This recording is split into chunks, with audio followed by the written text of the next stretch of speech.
E aí, moçada e amigos do podcast Nada de Pânico, sejam bem-vindos ao novo podcast temporada Nunca é Tarde. Vamos mostrar que nunca é tarde para você se reinventar profissionalmente, começar algo novo, enfim, ir atrás de novos desafios e oportunidades. Nessa série, vamos bater um papo com várias pessoas de diversas áreas que deram uma guinada em sua vida. Em algum momento resolveram fazer algo diferente e mostrar que não existe limite de idade para você ir atrás dos seus sonhos, atrás de novas oportunidades, ou mesmo transformar aquilo que você gostava numa atividade profissional. E agora, atendendo a pedidos, além do podcast tradicional, a gente também está no YouTube. Então você pode nos ver também, talvez vocês estejam vendo aqui a gente. E aí, se estiver no YouTube, gente, segue a gente lá, clica ali, dá o seu joinha, segue a gente e compartilha aí com seus amigos também. E no YouTube é interessante, você pode fazer seus comentários, né, suas perguntas, suas análises, enfim, o que você achou aí do podcast, daquilo que a gente está falando, tá? E é muito importante para a gente, pessoal, que vocês sigam a gente, realmente compartilhem, para que essas informações possam chegar a mais pessoas, tá? Eu sou Ricardo Manda, eu sou o host Nada de Pânico, e hoje tenho o prazer, né, de ter aqui os nossos amigos Luiz Servati, de Indaiatuba, e Zara Martins, de Campinas. E nesse episódio do Nunca é Tarde, temos o grande prazer de receber de Campinas o Zé Negreiros. O Zé Negreiros saiu da área de TI na IBM para se tornar o rei do canole de Campinas. Ai. Zé, conta pra gente, como é que foi isso de sair de TI e virar o rei do canole? Conta isso pra gente. Então, eu trabalhava na área de TI, eu fui meio sorrateiro na IBM, né? Foi uma surpresa quando eu entrei na IBM. Eu estava começando a trabalhar na parte de TI da CPFL e me contrataram alguns anos depois para a IBM.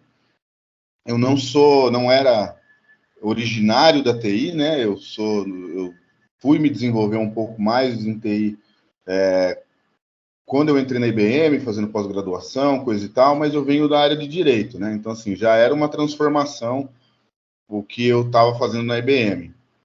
Mas a culinária, no geral, ela sempre foi uma coisa que me agradava demais, né? Eu sempre cozinhei bastante em casa, não tenho ninguém da minha família que é chefe de cozinha ou que tem restaurante, nada, não venho de uma família de gastrônomos, né? Mas sempre gostei. E comecei a me aperfeiçoar na culinária e a confeitaria me apaixonou, né? Assim, eu fiquei apaixonado pela confeitaria, pelos detalhes, pela singeleza, pelo by the book das receitas, pelo cuidado que tinha que ter, né? A gastronomia doce, ela não admite erros, né? O erro é fatal e você joga. É meio matemático, né? É Tudo matemático. Na proporção certo, né? Você consegue, com o tempo, criar algumas coisas em cima das receitas, mas você precisa estar com um domínio muito forte naquilo para que aquilo não dê errado, né? Mas aí eu fui me apaixonando, e aí eu fui estabelecendo um plano, né, de transição, onde, na época, eu precisava ter renda na confeitaria, mas só a confeitaria não tinha clientela suficiente para me dar uma receita, né? Então, na época, eu montei uma academia de jiu-jitsu. Tinha um amigo meu que queria montar uma academia, era um investimento pequeno. E eu falei, eu monto com ele essa academia e também trabalho com a parte de confeitaria e os dois somados vão me dar uma receita. E foi aí que eu me programei para sair da IBM. Então, não foi uma mudança pela dor, né? Não foi assim, pô, José foi mandado embora e por isso ele não teve outra opção. Não, essa foi a minha opção, né? E aí, conforme a academia fosse ficando pronta, eu pedi demissão. Na época eu trabalhava na Tutóia e fazia paralelamente à academia, fazia alguns doces, algumas coisas onde pessoas mais próximas comiam, né? Entendi. Então foi uma transição. E esse processo de você ter esse desejo, né, de sair, esse plano, demorou quanto tempo? Foi alguma coisa de anos, meses? Não, foi rápido, assim. Quando eu defini que era aquilo que eu queria, foi uma questão de 6 meses, máximo, que aconteceu. Eu, em 6 meses, eu já estava realmente pedindo demissão da IBM. Na verdade, eu ia demorar um pouco mais, mas aí aconteceu uma situação chata, que na época, hoje eu entendo melhor por que aconteceu isso. Na época, eu vi que só com uma oportunidade de eu pedir demissão. Falei, meu, chega, né? E aí eu acabei antecipando alguns meses, mas já estava tudo muito bem encaminhado. Estava tudo muito bem... E assim, estruturado. Eu entrei nessa de doce sempre como um autodidata, né? O que algumas pessoas elas colocam como barreira para você mudar de carreira poxa, mas até eu fazer uma faculdade, são não sei o quê, tanto tempo, até eu me formar, e assim, hoje, né, eu acho que hoje mais do que nunca, nós temos pessoas com ensino médio que estão milionárias, bilionárias, porque elas aprenderam alguma atribuição na internet, foram fazendo cursos, especializando, tanto em investimento, como em marketing digital, como em gastronomia, qualquer outra coisa, né? Hoje, a informação, eu até hoje não tenho nenhuma formação formal, né? Diplomada em gastronomia, e ainda assim consegui, em algum momento, participar da seleção brasileira quando fui gravar um programa na França. Então, assim, é possível, né? Ô Zé, deixa eu perguntar uma coisa, ainda nessa linha de raciocínio. A pessoa que não tem formação, ela acaba encontrando mais obstáculos, fica mais fácil para quem está no meio acadêmico? O que você acha? Ou tanto faz? Assim, na culinária, de um modo geral, para você trabalhar em restaurantes, ou para você ter o seu restaurante, você não precisa ter nenhuma... não estou dizendo que não é importante você ter. A questão é, como que alguém que quer mudar de profissão numa certa hora da vida consegue fazer uma faculdade de 3 anos, período integral, num custo de aproximadamente 6 pau por mês? Uhum. Então, assim, para você, de verdade, aprender coisas assim, que não tem... que tem que ter na internet. Aí você fala assim, poxa, mas tem chefes maravilhosos, faculdades maravilhosas, e, cara, eu costumo dizer que hoje, para você ser médico, tirando médico e engenheiro, talvez qualquer outra profissão você consegue se formar, entre aspas, fazendo pela Universidade do Google. É óbvio que tem algumas você aprende com um pouco mais de dificuldade, né? Mas o que atrapalha a formação é se você um dia quiser dar aula. Por exemplo, eu fui selecionado pelo Senac para dar aula em Sorocaba. E eles me disseram, mas você é formado? Eu falei assim, não em gastronomia, mas eu tenho 3º grau, tenho pós-graduação e tal. E em algum momento eles falaram que precisaria ter, que eu achei lógico, se precisasse ter alguma, mas eu passei por uma peneirona, foram várias pessoas, fui o selecionado, e no final eles não me admitiram porque eu não era formado em gastronomia. Então eles trouxeram um outro professor que tinha sido pedalado numa das etapas e que ficou no meu lugar, mesmo não tendo sido melhor colocado no peneirão, né? Uhum. Então esse é o problema. Agora, você trabalha num restaurante que eles vão ver, eles nem perguntam. Uhum. Você vai trabalhar. Eu participei de um processo seletivo no Hotel Vitória, aqui em Campinas, que é um hotel 5 estrelas, e eu fui até a última fase. Eu só não entrei porque a minha experiência era menor do que o outro chefe em hotéis. Ele era da Rede Accor já. Então ele já era de hotel. Mas eu fui até a última posição. Mas aí é o critério mais razoável, né, Zé? Tudo bem, aí sim, agora do Senac, né? Provavelmente não colocou um cara tão fera quanto você. Eu fiz uma reclamação formal na época para a direção do Senac, porque assim, eu me senti lesado, não por eles não terem me escolhido, mas por ter perdido tanto tempo num processo seletivo para no final ganhar e não ter sido escolhido, entendeu? E assim, era uma remuneração ridícula, mas era uma experiência que eu gostaria de ter. Então, por isso eu fui atrás, né? Mas não, assim, dá para aprender. Eu aprendi a fazer macarrão assistindo Ana Maria Braga. E hoje eu dou aula disso. Tem curso meu no Hotmart, que foi o curso mais vendido de 2019 de macarrão no Hotmart. E eu aprendi a fazer na Ana Maria Braga. É justamente isso que eu ia te perguntar, quer dizer, nesse período que você estava de transição, imagino que você devia estar na cozinha há muito tempo, fazendo experiência, experimentando, enfim, treinando, né? Eu desse tempo todo, o meu processo de aprendizado na cozinha foi o processo de não falar não, né? Então, assim, José, você faz um bolo branco assim, assim, assim, assado? Nunca tinha feito. Eu falei, faço. E aí eu entrava num período de pesquisa para conseguir fazer aquele bolo. José, você faz macarrão? Faço. Não sabia fazer. E aí eu entrava num período de pesquisa. E aí, quando eu peguei um episódio da Ana Maria Braga no YouTube, e tinha o Fabrice Lenude, que é um confeiteiro francês que mora no Brasil há muito tempo, ensinando alguns atores globais a fazerem macarrão. E eu falei assim, poxa, se ele está ensinando ao vivo eles fazerem, eles estão dando conta, então essa é a receita que eu preciso. E é a receita que eu posso te ensinar, porque é uma receita, em tese, fácil. E então era isso, eu não falava não para nada e aprendia. Então, assim, ao invés de entrar num cronograma de aprendizado, como eu precisava ganhar, então eu pegava uma encomenda e falava assim, eu não estou seguro para pegar aquela encomenda. Então eu fazia, pegava, mas eu ficava estudando e fazia, e errava 2, 3 vezes. Eu lembro que teve um bolo, foi o primeiro bolo de pasta americana que eu fiz.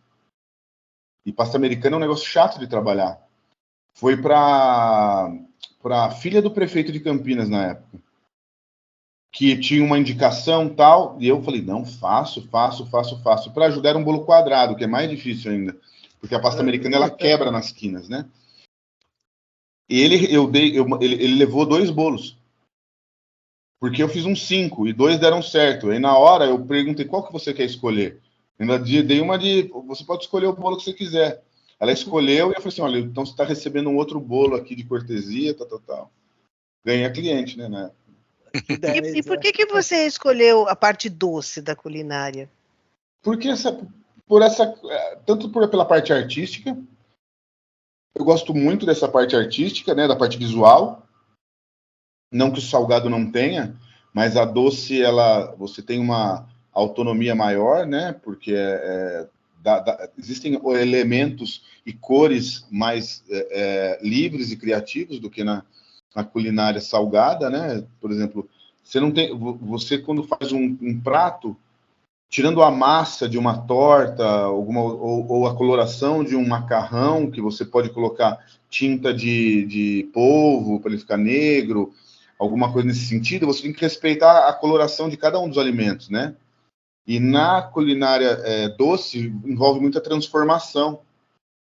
Dificilmente você usa alguma coisa in natura, você pega aquilo e transforma. Se você vai fazer um banoffee, ele vai no meio. Se você vai usar uma massa, você faz um bolo, você faz uma torta. Mas dificilmente você pega a farinha de amêndoa, você faz um macarrão. Você pega o açúcar, você faz um suspiro. Você não usa as coisas. Essa coisa da transformação é muito, muito legal para mim, né? E chega ao ponto, Zé, de imprimir uma fotografia no topo do bolo, né? Sim. Hoje você tem fotografia, você tem impressoras já hoje de chocolate, você tem impressoras de chocolate em altíssima resolução, que você consegue, impressoras 3D, que você coloca ali, você bota o que você quer colocar, ele te imprime em chocolate que você quer. É muito louco, com a mesma tecnologia das impressoras de 3D de órgãos, né, que eles usam. É mais ou menos, tanto que é tão cara quanto. Entendi. Interessante. E da onde veio a ideia? O que te levou a focar em cannoli, né? Em ser o rei do cannoli? Como é que foi isso? Então, o cannoli é o seguinte, o cannoli foi uma coisa que vem de família, né? De família italiana. É uma receita que eu, lá atrás, quando eu comecei no negócio, foi o que eu comecei a vender junto com outros doces, né? E ela fez muito sucesso na época, lá no comecinho. E eu comecei a criar uma identidade com aquilo, né? E aí, não foi necessariamente só o que eu comecei, mas foi o que me deu grande visibilidade quando eu participei em 2017 do Bake Off. Que lá era uma prova que, em tese, se eu não tivesse ajudado as pessoas a completarem, ninguém teria completado a prova, porque o cannoli ele tem um ponto muito específico, e a fritura é muito complicada. Isso aconteceu no MasterChef recentemente. Eles tentaram, chefes profissionais tentaram fazer cannoli e foi uma caca. Eles fizeram tudo menos cannoli, né? E assim, o cannoli ele é complicado de fazer? Não, mas ninguém conhece. A pessoa precisa saber a técnica correta, né? Tudo é fácil desde que você saiba e tenha as ferramentas corretas para se trabalhar. Então, assim, eu sou capaz de ensinar uma pessoa hoje, em 2, 3 horas, a fazer o cannoli muito parecido com o que eu faço. Mas se ela não tem os direcionamentos, ela não vai encontrar na internet. Eu conheço muita gente que já tentou fazer cannoli, chefe de cozinha. Se você não pega a experiência de um outro chefe que faz cannoli, dificilmente ela acerta. Cannoli é um prato bem trabalhoso mesmo. Ele é chato. Então, assim, isso foi criando... E aí, no programa, o Alexandre Ledieri, que é hoje, para mim, talvez o mais renomado canoleiro de São Paulo, se é de São Paulo, é do Brasil, ele falou, poxa, então você vai ser o rei do cannoli de Campinas. E aí eu aproveitei e registrei o nome, né? Ah, show de bola. E, aliás, já que você trouxe o Bake Off, eu ia mencionar isso, né? Que você participou em 2017 e foi um finalista também, eu lembro. Foi. E o Bake Off é um programa que eu acompanho, tal, até torcia por você no programa. Mas conta pra gente, como é que foi essa experiência, né? De estar na TV, de interagir com a Becca Milano. Como que foi isso? Eu tive 2 experiências marcantes. Foi essa em 2019 também. A de 2017 ela foi mais volumosa, né? Porque eu tive mais tempo ali, né, de gravação. Foram praticamente 3 meses de gravação, dia sim, dia não, quando não todo dia, né? Porque o programa, que para quem assistiu, eles tinham 2 etapas, né? Ele tinha a etapa da prova criativa e a prova técnica. Só que se você divide isso no dia de um programa de televisão, você tem a sua apresentação para a prova, o julgamento, a sua declaração da prova, que eles te entrevistam. Depois tem, de novo, a sua apresentação da prova, a prova, o julgamento e a sua declaração sobre a prova, em que lugar que você pegou. Isso praticamente demorava um dia para cada prova. Né? A prova tinha o tempo de 2 horas, mas todas as coisas que aconteciam antes e depois demandavam muito tempo, então era muito exaustivo. Mas foi uma experiência muito viva na minha vida, foi muito rica. Não esperava que eu fosse tão bem, porque eu nunca tinha me colocado à prova. Estar com as pessoas, eu dei sorte de estar com um casting lá, que era a Becca, a Carol e o Fazano.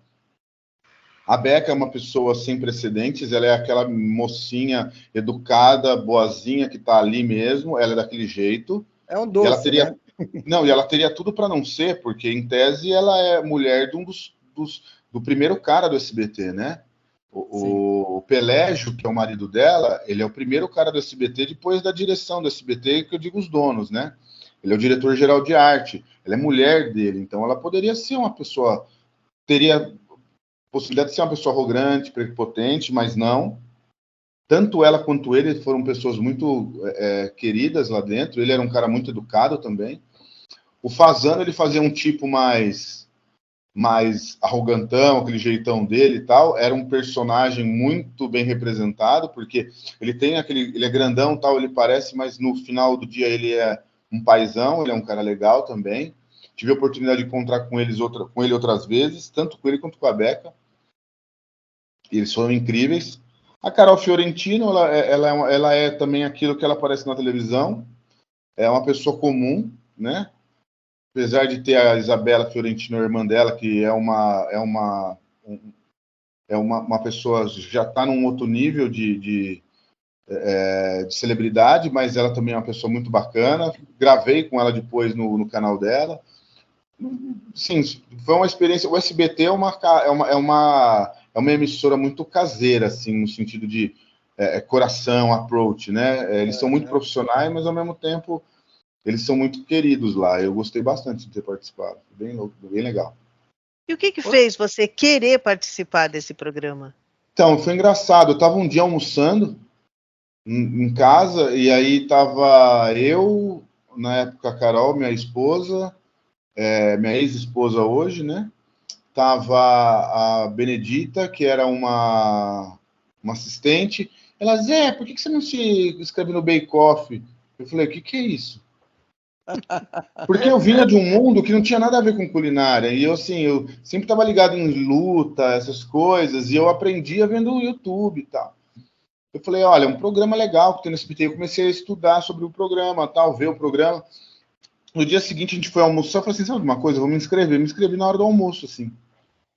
E aí, um belo dia me ligaram e me chamaram, mas foi uma coisa muito inusitada, sabe, despretensioso. Sabe, vamos fazer um jogo na Mega Sena hoje? Aí você vai lá e, puta, ganhei. É isso. Foi uma coisa bem... Nessa época, você já tinha alguma fama, alguma coisa ou não? Não, em Campinas, Campinas, ela tem aquela coisa, né? Se você tem os contatos certos, você acaba sendo conhecido por alguma coisa, mal ou ruim, né? E eu tinha algumas boas pessoas que me ajudaram na minha divulgação na época, mas não tinha a repercussão que eu tinha na época, né?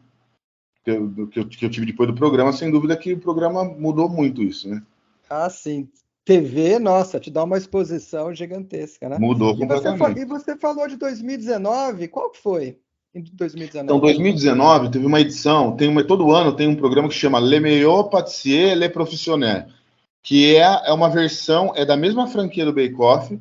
O Bake Off é uma franquia da BBC, Tá. né? É da mesma franquia do Bake Off, só que é uma versão profissional do Bake Off.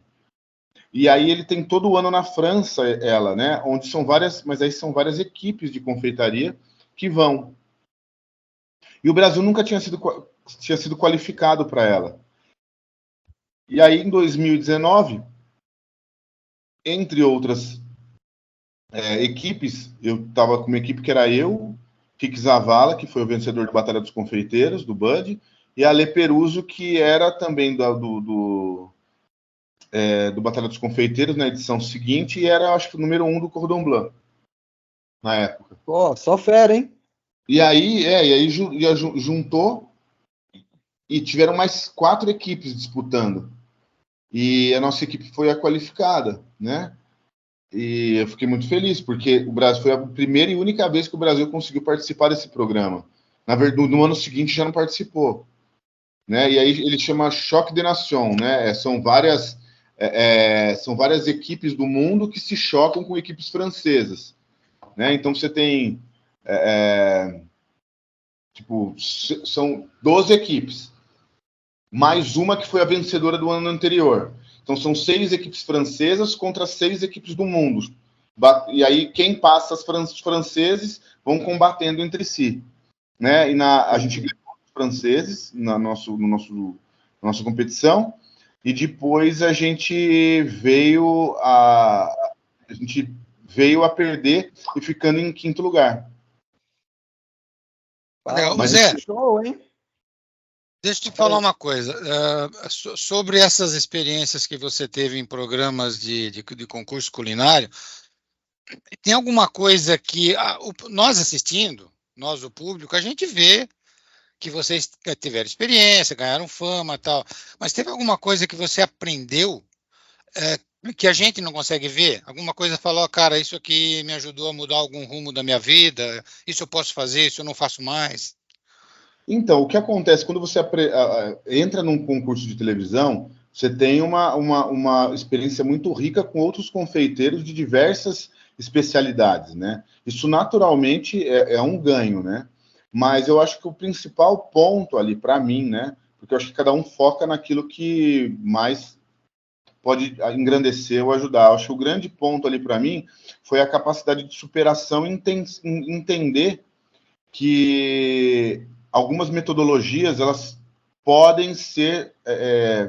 você pode dar um improvement nela, né? Porque, assim, se você seguir um negócio by the book, a maioria das receitas demoram 4 horas, 5 horas para ficar pronta. Eu fiz receita de 5 horas, ficar pronta em 1h30, porque tinha que esfriar. Uhum. E elas ficaram perfeitas. E, assim, não é porque o José é fantástico, é porque, assim, a necessidade faz a oportunidade ali. Então você começa a perceber que você fazer um resfriamento mais rápido, ou você tirar um pouco de água de um processo, aumentar um pouco a temperatura, você começa a aprender que coisas podem ser feitas ali e que podem acontecer de uma forma que não está escrito na literatura.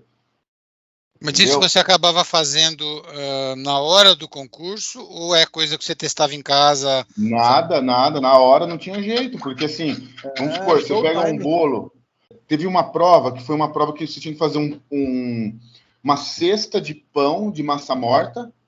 Massa morta é uma massa que não vai fermento, assar e fazer 12 ciabatas. Se você pegar só as 12 ciabatas, elas dariam mais de 2 horas para fazer. Agora, você imagina fazer uma cesta de pão com mais 12 ciabatas. Então, você tem que criar processos ali para que, além de você fazer tudo junto, você tem que criar um processo para que a fermentação aconteça de forma mais rápida, tal. É óbvio, né, que a fermentação mais lenta, ela fica mais rica em algumas coisas, tal. A acidez muda do pão, mas, assim, é possível fazer em 2 horas alguma coisa que está escrito na literatura que é para fazer em 4. Eu fiz em 2 horas um bolo esculpido com pasta americana, com modelagem e ainda aerografado. É possível. Então, essa coisa de você...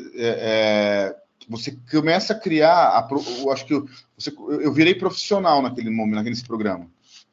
Porque ali você vê que, assim, eu consegui soltar coisas de nível profissional num tempo pequeno.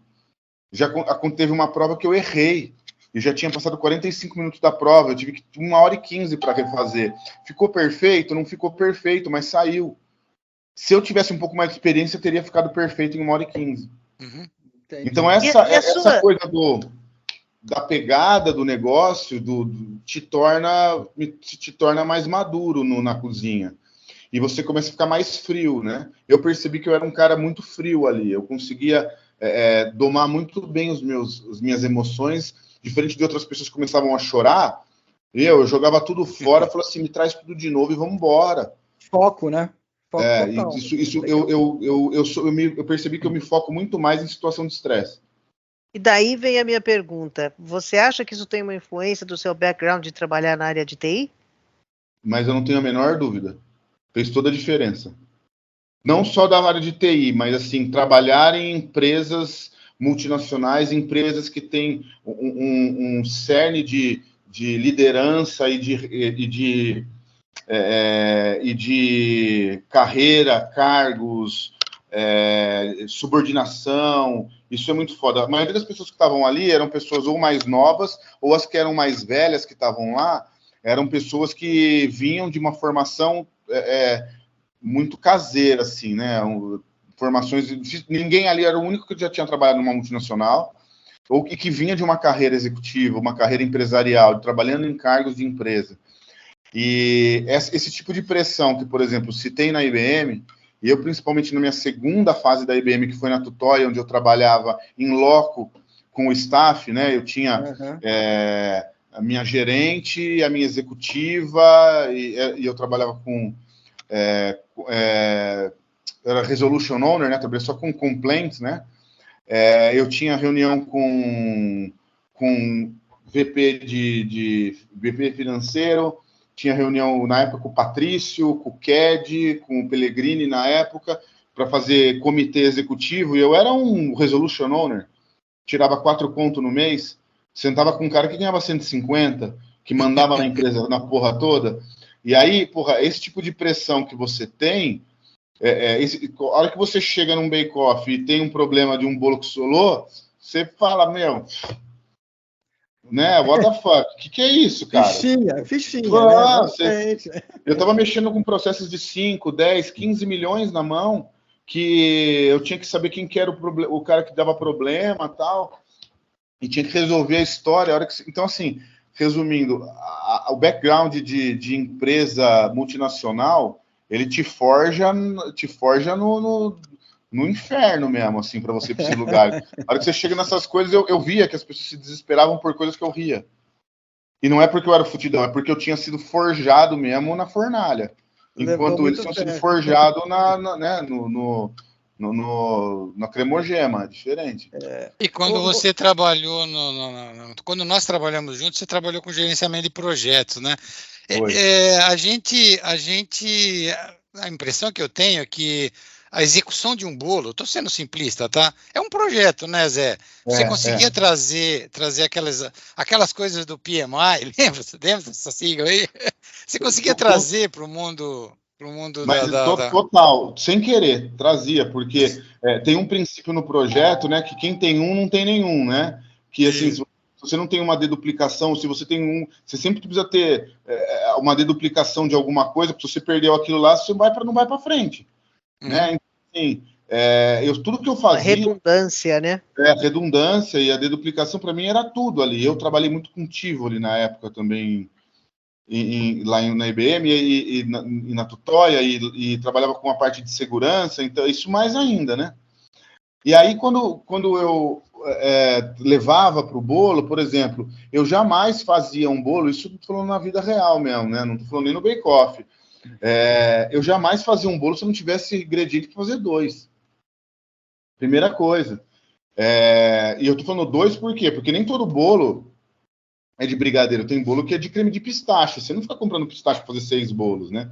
Pistache é caro. Sim. Mas eu tinha que ter. Porque pode dar errado, o negócio é químico, mas assim, pode dar uma queda de energia, você pode esquecer o timer e o forno parar. Existem algumas coisas que na correria podem dar errado, né? Então, assim, o projeto, na verdade, não é nem o bolo, né? Ele é tudo que envolve o bolo, né? Por exemplo, você vai fazer um bolo para um aniversário, né? O que você precisa desse bolo para o aniversário? Eu preciso do prato do bolo, eu preciso da forma untada. A primeira coisa que eu perguntava para alguém que eu ia dar aula, eu falei assim, qual que é a primeira coisa que você faz quando você vai fazer um bolo? A pessoa, eu tenho que misturar o ovo, a farinha, ver a receita. Eu falei assim, não. A primeira coisa que você tem que fazer é ver se o forno está funcionando, ver se você tem as formas para montar o bolo e se você tem o que untar. Porque se você tiver o bolo batido e se você colocar o fermento dentro, ele já está agindo. E se o forno estiver desligado e você precisar esperar ele aquecer, ou a sua forma não estiver untada, ou você precisar procurar essa forma, até você colocar na forma e colocar no forno, o forno esquentar, você perdeu a ação do fermento, tem que fazer de novo. Então, se você não colocar a coisa de uma forma, num schedule, não vai. Não vai. Não vai porque eu já fiz sem colocar e dá errado, dá ruim. Ou não dá tão bem, você começa a nadar, como a gente fala na cozinha, né? Alguma coisa dá errado. Isso é total. Entendi. Ô Zé, voltando então nesse momento aí de ruptura com a IBM, né? O momento que você resolveu sair, você teve apoio da família, dos amigos? Como é que foi isso? Porque não é uma mudança muito fácil, né? Na verdade, eu não sei nem se de forma inteligente ou não, eu nunca tive nenhum tipo de... Na época, eu era casado com a Carolina, né, minha esposa, ela super entendeu e apoiou. Com relação aos meus pais, ele nunca tive nenhuma resistência, né? Mas é claro que existia uma preocupação, principalmente por parte do meu pai, da minha mãe, mas mais por parte do meu pai, existia uma preocupação. Pô, você vai sair da IBM para fazer bolo, né? Mas, assim, os amigos, assim, eu até evito entrar nesse assunto, porque o que é amigo, né, cara? É muito difícil. Se a gente entrar no amigo, a gente vai fazer outro podcast aqui, né? Pois o que é amigo, né? O mesmo amigo que fala um monte é aquele amigo que depois bate nas costas e fala assim, eu te falei que era para você fazer isso, né? E às vezes aquele cara que nem lembrava de você, quando você começou a fazer bolo, foi lá e te encomendou, e às vezes a pessoa da sua família que você queria tão bem nunca encomendou um bolo seu. Então, assim, eu nem consigo, eu nem cogitava assim as possibilidades de amigos, né? Porque no final, quem sabe o que você está passando é você, sua família, né? Você teve um outro tipo de aprendizado também, né? Tem. O maior aprendizado do bolo é que você não pode esperar crescer. Isso você pode levar para qualquer profissão, tá? Não esperem que seus melhores clientes sejam seus amigos. Não esperem. Isso é fato. Os melhores clientes não serão os seus amigos, mas os seus melhores clientes virarão seus amigos. Isso é uma coisa, isso é muito legal. Os meus melhores clientes hoje são meus amigos, mas os meus melhores amigos deixaram de ser os meus melhores amigos porque eu percebi que eles não eram tão amigos assim, porque se fossem, comprariam meu bolo, né? É verdade. Eles são bobos, né? E tá tudo bem, porque assim, todo mundo tem livre-arbítrio de comprar onde quiser, mas é uma falsa expectativa que a gente não gera, e isso não faz o seu negócio ser promissor ou não vão ser os amigos, tá? O que vai fazer o seu negócio ser promissor é o que você vai fazer do seu negócio para passar para o próximo, né? Então, assim, esse não é um ponto ruim ou bom da coisa. É só uma expectativa que não deve ser criada. E eu converso com outros empreendedores que falam a mesma coisa. Não espere que sua loja vai ficar enfileirada de amigos, porque não vai. Com certeza. Mas ela pode, mas isso não quer dizer que ela não vai ficar enfileirada de outras pessoas que vão se tornar seus amigos e bons clientes. Uma coisa não anula a outra. Eu acho que esse é um ensinamento muito grande, né, para quem quer se tornar empresário. E pessoal, tenho certeza que estão curtindo muito esse papo com o Zé Negreiros, que é o rei do canole, é especialista em jiu-jitsu, luta muito, pelo que eu ouvi falar, e depois a gente fala um pouquinho disso. Mas, pessoal, eu peço, né, para vocês seguirem a gente aí na sua plataforma de podcast, no YouTube, dar o seu joinha, enfim, tá sempre aí compartilhando os nossos materiais para que possa chegar a mais pessoas, inspirar mais gente, né? E agora voltando para você, Zé, você chegou a entrar em pânico em algum momento? Sim, quando você fala é geral na minha vida, na culinária ou no programa? Acho que nessa sua mudança, né? Não, eu entrei em pânico algumas vezes, quando não quando eu não sabia o que eu ia fazer, não que eu não sabia quando alguma coisa, porque eu tinha tempo para aprender, mas quando a coisa dava errado em cima da hora.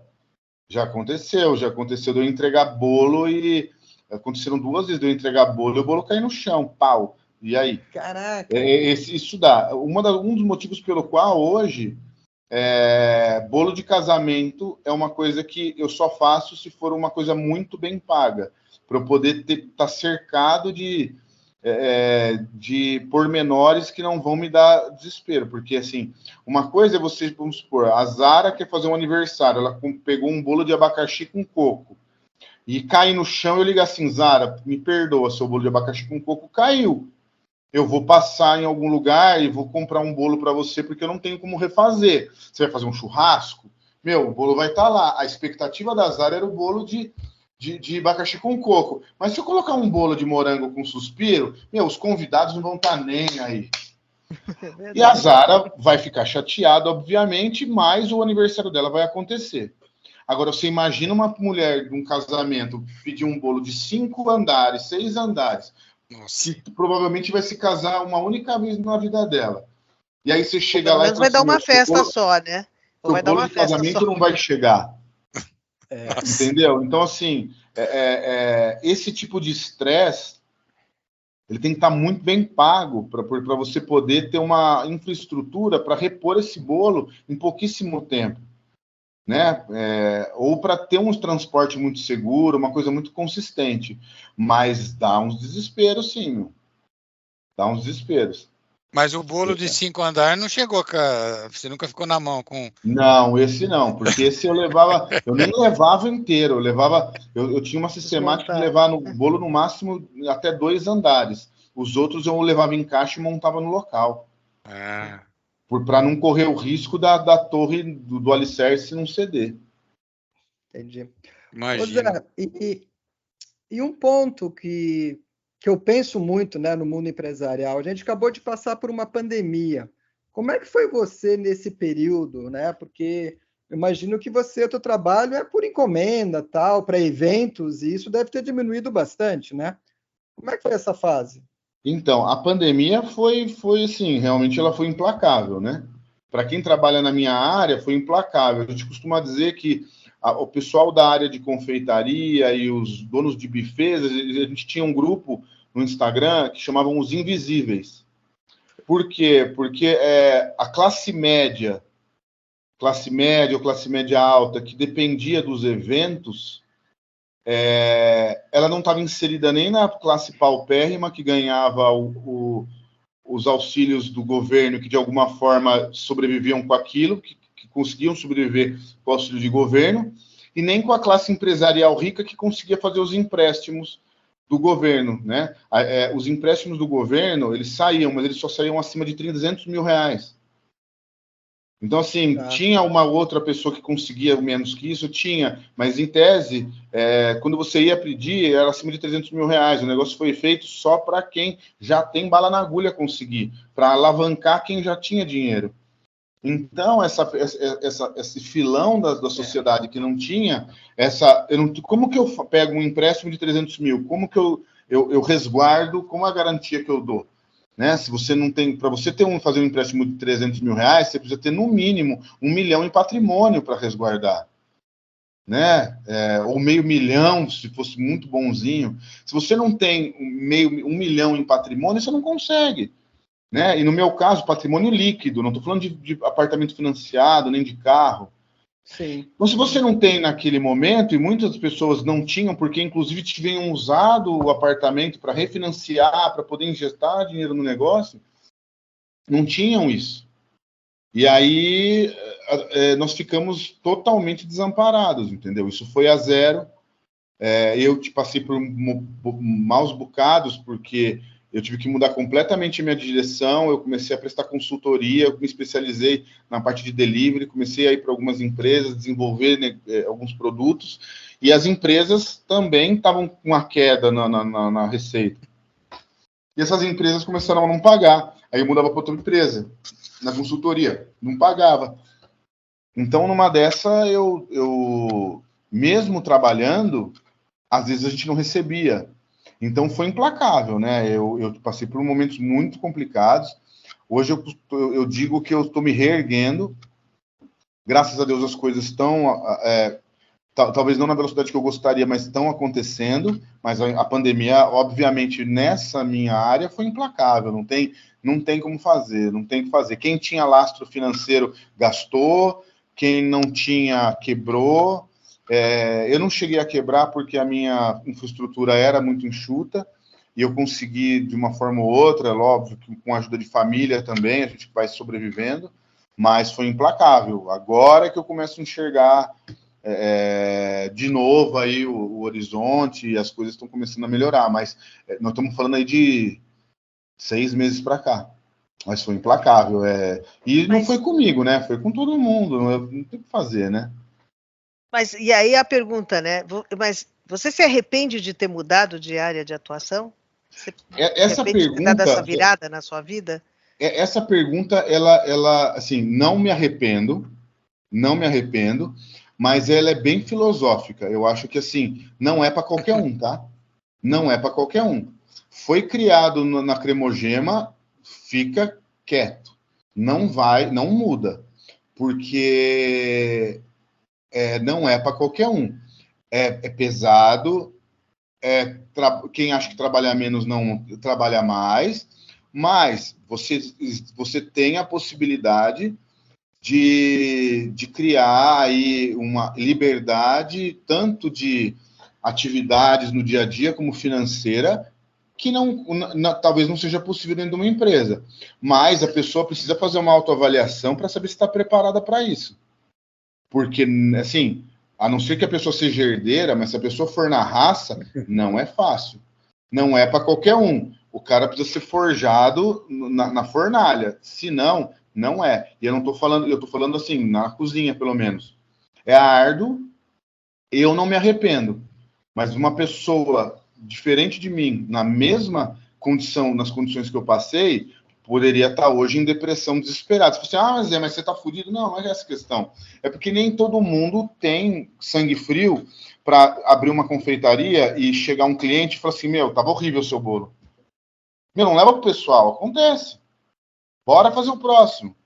Eu conheço confeiteiro que na primeira reclamação chorou e falou, vou fechar minha confeitaria. E não é assim. Né? Então, assim, você precisa ter maturidade para não levar para o pessoal o negócio, para trabalhar, para fazer acontecer, perseverar. Quebra uma, quebra duas, quebra três, continua e vai até a hora que você encontra o nicho e segue. Difícil aquele que começa a fazer um negócio e já estoura, não sei que sabe uma franquia do McDonald's, entendeu? Então, assim, você vai tentando. Eu comecei vendendo docinho em empresas na Jesuíno, aqui em Campinas. Então, assim, você tem a moral de que o cara que estava lá na balada, que estava bonitão, dançando com as gatinhas, você tem a moral de colocar um bonezinho, sair com o seu carro com 2 isopor e bater na frente da porta do escritório e falar assim, vocês querem comer uma sobremesinha? Você tem a moral de fazer isso? Você tem a cara para fazer isso? Então, vou ficar com vergonha. Então, assim, beleza, entendeu? Então, assim, né? Então junta dinheiro para você abrir já uma Amor aos Pedaços, entendeu? Agora, quer começar do zero? Não me arrependo, aprendi pra cacete, faria tudo de novo. Mas eu, graças a Deus, nasci preparado para isso. Nasci não, mas assim, fui ex-militar, o jiu-jitsu me ensinou muito, a IBM me ensinou mais um tanto, a CPFL mais um tanto, meu pai e minha mãe mais um tanto. Então, assim, juntando tudo isso, beleza, o José tomou várias rasteiras, várias cabeçadas, já quebrou, já se reinventou e tá aqui. Agora tem que não aguenta. Mas é isso que torna a gente mais forte, né? É justamente quando a gente cai que a gente se levanta mais forte. Não, desculpa o termo, assim, é do caralho. Porque eu hoje com 42 anos tenho mais maturidade e tenho mais e sou mais duro para algumas coisas e sei que hoje com 42 anos nada me derruba e pessoas muito mais velhas do que eu não têm a bagagem que eu tenho. Então, assim, hoje para você ter uma ideia, eu estava conversando hoje com a minha namorada e com a minha mãe, que a minha namorada está fazendo biomedicina. Eu estou praticamente fechando para começar a fazer biomedicina. Você falou assim, mas o que tem a ver? Eu falei assim, não tem nada a ver, mas eu quero voltar a estudar uma outra coisa e, de repente, amanhã eu vou abrir uma clínica. E tá tudo bem, entendeu? Se você cria um fogo motriz, motor dentro do seu corpo, que, é o meu negócio. Se eu quiser amanhã abrir uma clínica ou se amanhã eu quiser prestar concurso para ser perito, tá tudo bem, vou embora. Eu não tenho problema com isso, entendeu? Então, se eu pegar hoje um avião e me largarem no meio dos Estados Unidos, eu vou estar... Eu em 6 meses estou fazendo alguma coisa com o meu próprio negócio. Então, assim, você não tem nada... Onde tiver capim, eu tô carpino. Onde tiver trigo, eu tô fazendo pão. Você aprende isso, foda. Isso é muito Zé, eu vi que você tá mostrando que tem muita resiliência, né? E a gente escuta falar que resiliência acho que é a coisa principal que você tem que ter quando você está dentro de uma cozinha.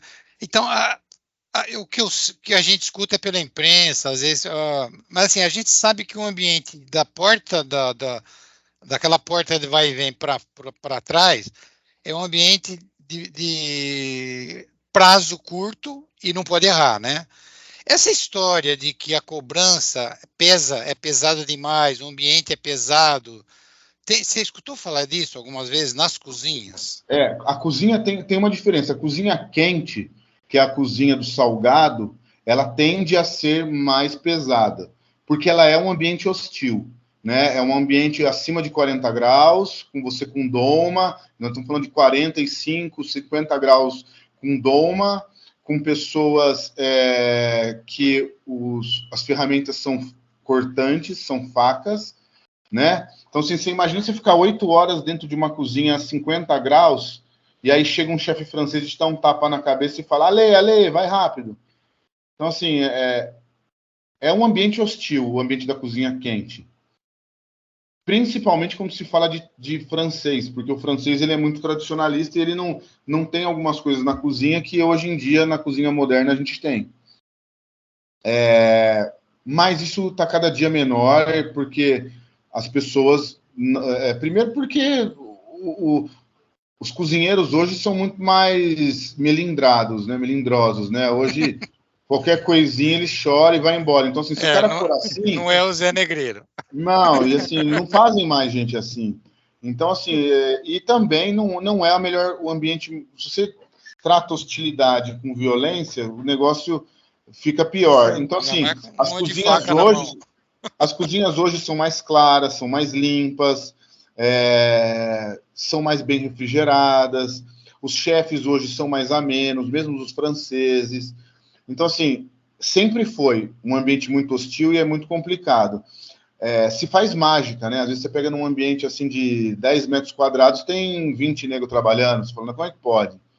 Né? Meio metro quadrado para cada um, mais os utensílios, é uma coisa maluca. Então as cozinhas são mais espaçosas hoje, é alguma coisa que está se mudando muito e está acabando. Agora, a cozinha fria, que é a cozinha doce, ela não pode ser assim, porque se ela for assim, ela não funciona. Né? O mundo é energia, cara, o mundo é energia. Se você faz um macarrão, você vai falar assim, mas você está viajando na maionese. Não, se você estiver deprimido, mal, chorando, e for fazer um macarrão, não dá certo. Não dá certo. É energia, cara. Você está colocando a mão no negócio, o negócio desanda, porque ele é muito singelo. Você fazer um bolo de fubá, dá certo. Um macarrão não dá. O que você falou é uma coisa que eu não tinha parado para pensar. Realmente, a cozinha quente, ela tem o imediatismo, né? E a cozinha fria dá para você fazer um doce com antecedência, né? Então, não é uma coisa que tem aquele prazo da cozinha quente, né? Você ia falar, Zara? Menos o canole, né? O canole você tem que rechear e comer na hora, né? Tem que rechear e comer na hora.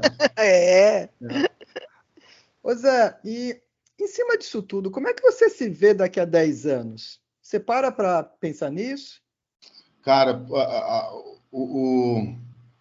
a vida foi uma montanha-russa nesses últimos 2, 3 anos, cara. Como meu pai falava muito, que assim, life is like a roller coaster, né? Ele falava direto isso para mim. E a minha vida foi uma montanha-russa, tem sido nos últimos 3 anos, por causa de pandemia.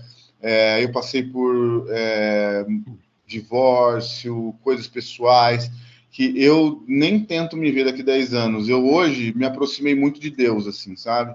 E assim, de Deus, antigamente o pessoal fala assim, mas Zé, quando eu via um crente na rua, assim, nossa, esse nego chato vai ficar falando de Deus para mim, que saco. Hoje alguém pergunta para mim e fala assim, Zé, o que você é? Eu falo, sou crente. Sabe, assim, mas você é carola de ir na igreja? Não. Mas hoje eu leio a Bíblia, hoje eu sigo os ensinamentos, porque hoje eu foram tantas coisas boas e ruins que aconteceram de forma tão turbulenta, e eu tô tão em pé hoje, que hoje eu daqui 10 anos é muito para o que Deus vai preparar para mim. Então eu nem tento imaginar, cara.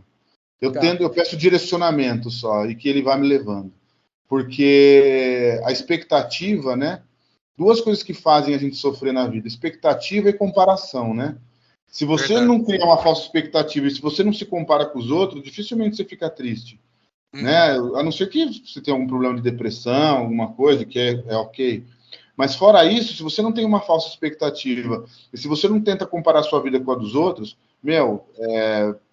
vai embora e reza para que tudo dê certo, não deitado na cama, mas vai no caminho e tenta ouvir os direcionamentos que estão te mandando. Então é isso que eu estou tentando fazer. Hoje eu não tenho essa. Eu acho que daqui a 10 anos eu talvez esteja fazendo alguma coisa que não tem nada a ver com a culinária, ou talvez esteja realizando o sonho de fazer minha bodega italiana como eu queria. Então, assim, não, nenhum nem outro é porque eu vou desistir de alguma coisa para fazer outra, mas é porque os direcionamentos vão me levando e eu aceito.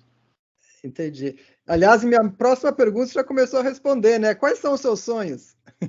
Um sonho que eu sempre tive é de ter o meu restaurante, né? De ter minha bodega siciliana, ter um restaurante pequeno, mas muito bem feito, um cardápio não tão grande, servindo um vinho, indo de mesa em mesa, perguntando como é que tá tudo, sendo o chefe executivo dele, né? Com o cozinheiro me ajudando e podendo fazer isso, de repente, ter mais de uma unidade. Esse é meu sonho, né? Mas hoje, eu acho que depois de uma certa idade, seu sonho é assim, o real, assim, vamos, não que o outro seja real, mas meu sonho hoje é, em pouco tempo, conseguir ter uma emancipação financeira ao ponto de tranquilamente não me preocupar com nenhuma conta, mesmo não sendo rico, mas assim, e poder dar o melhor para os meus filhos sem precisar ter medo de amanhã não ter dinheiro para isso. Claro. Então, do Rei do Canole, você está imaginando ir para os pratos principais, né? para aquela cozinha quente, é isso? É que o Rei do Canole, por trás dele existe um projeto, né? Por trás do Rei do Canole é que o canole é o mais fácil de ser operacionalizado. Os outros demandam mais custo, mas o Rei do Canole tem um projeto que existe em canoles salgados, zarantini, alguns pratos sicilianos, algumas bebidas típicas italianas, num contexto siciliano, né? Num ambiente mais rústico, aconchegante. Então ele tem um projeto maior, né? O canole é uma das capilaridades para que esse projeto seja possível daqui a uns anos. Entendi. E você falou que você arrepende de nada, né? Mas você faria algo diferente? Faria. Eu teria um pouquinho mais de organização financeira lá atrás. Eu acho que a organização financeira, a gente atropela um pouco as coisas quando não tem a organização financeira. Talvez, se eu tivesse mais organização financeira, eu teria sofrido menos na pandemia e hoje talvez estivesse... Não que eu estou mal, eu estou bem hoje, estou crescendo, mas poderia estar melhor, com certeza. Organização financeira, eu acho que foi o meu pecado, se eu posso dizer assim, de tudo que eu poderia ter feito diferente. Entendi. Essa parte financeira a gente tem que tomar muito cuidado, né? Quando a gente está falando de negócio. Giro na conta não é liquidez no bolso, a gente precisa entender isso. Deixa eu só lembrar uma coisa que o Mandel comentou, não sei se ele vai fazer essa pergunta, mas eu vou me antecipar aqui, Mandel. E a luta, Zé? Onde é que ela entra nessa história toda? Ela te ajudou? Ela te empolgou? Como é que é a luta? Você é um lutador de jiu-jitsu, como é que a luta te ajudou nisso tudo? Então, o jiu-jitsu ele te ajuda muito, a luta em si, né? Na questão da resiliência, né? Você, para ser um faixa preta, são 20 anos. Então, assim, você não entra faixa preta, você vai atrás da faixa preta. E assim, não tem conversa. Em menos de 10 anos você não pega. Você só pega em 10 anos se você for competidor e ganhar todos os campeonatos mundiais. Então, assim, fora isso, é 15, 20 anos para você pegar uma faixa preta. E assim, ninguém entra na faixa branca não querendo ser preta. Né? A questão da hierarquia, do respeito. Você aprende a respeitar pessoas mais fracas e mais franzinas e às vezes melhores do que você. Você aprende a cumprimentar e falar e abaixar a cabeça para uma pessoa mais nova, né? Porque você baixar a cabeça para uma pessoa mais experiente, mais velha e mais graduada é fácil. Agora, força nem sempre ganha, né? Agora, você pega uma pessoa pequenininha, franzina, mais graduada e mais novo que você. Você é mais forte, mais velho e se apanha. Você tá entendendo? Então, você começa a entender que você não subestima mais ninguém. Você começa a entender que não necessariamente quem vai falar, quem vai mandar em você é mais velho que você. Então, isso, quando você chega na empresa e você pega um Rodrigo Ked botando o dedo na cara de um negro de 60 anos de idade, você entende. Você fala assim, porra, ok. Ele começou o processo dele mais cedo. Enquanto as pessoas começam o processo, entender o processo de liderança com 40 anos, ele começou com 17, e aí com 40 ele já era presidente. Né? Tem a disciplina também, né, Zé? Hã? A disciplina também, né? Disciplina, circunstâncias de vida. Agora, sorte. Não consigo entender sorte, não, porque a sorte pode ajudar num aspecto ou outro, numa situação ou outra, mas o cara era um monstro, né? Eu conversei com ele, eu estive junto, o cara é um monstro, o cara é um avião. Não tem que falar, o cara é fora da curva, fazer o quê? Mas isso, viu? Eu acho que em qualquer atividade, né? O sucesso vem de um bom planejamento, trabalho duro, de dedicação. Não é muito sorte, não. Eu acredito nisso, pelo menos, né? Não e não se compare, por exemplo, assim, o Ked talvez não faça macarrão, entendeu? Mas ele, como gestor de empresa, ele escolheu exatamente a profissão que ele deveria ter escolhido, desde o começo. Não dá para se comparar, o cara com 42 anos já era presidente da IBM, eu tô com 42 agora e eu não sei o que eu vou fazer ainda da vida. Não, eu sei o que eu vou fazer da vida, mas tô dizendo... não dá para comparar, são coisas diferentes. Será que ele tinha o prazer que eu tenho também de poder acordar mais tarde, dormir mais tarde, entendeu? A comparação é um negócio que ferra a gente. Né? Comparação geralmente é sempre injusta e não vale a pena. Mas a gente está chegando aí ao final, né, desse episódio. Nossa, quantos ensinamentos você passou, não só de cozinha, de culinária, de doce, mas da vida, né? Então, eu queria te agradecer muito aí pelo teu tempo. E você tem uma mensagem final que você queira compartilhar? Eu acho que eu passei durante o podcast aí as mensagens, mas eu acho que principalmente, né, para quem quer mudar de vida, para quem quer entrar na parte de ser autônomo ou empreender, eu acho que a primeira coisa que a pessoa tem que fazer é entender se ela está pronta para aquilo. Porque seja você muito bem sucedido ou não, você vai ter que trabalhar para um cacete. Então, assim, se a pessoa espera tranquilidade e tal, ela vai ter, mas vai ter um processo para isso. É o que está na Bíblia, né, que eles falam, né? Antes de tudo que você vai ter, você passa pelo deserto, e não tem jeito. Se você não for herdeiro, vai ter aí um deserto que você vai passar, e depois vem a bonança, mas esteja preparado, porque se você for assustar, você fica pelo caminho, né? Nem começa, né? Nem começa. É isso. Tem que ter força, porque senão não aguenta. Ô Zé, e outra coisa, eu adoro doce, né? Então eu tô louco aí para experimentar os canoles e eu acho que muitos nossos ouvintes também devem gostar de doce. Como é que o pessoal te encontra? Quais são as mídias sociais? Onde é que eles vão para encomendar? Então, eu tenho o meu telefone, né? Meu WhatsApp, a encomenda é direto por ele também, né? Que, se vocês quiserem colocar aí, é 11 989578181, e depois eu mando para vocês colocarem na descrição. Manda.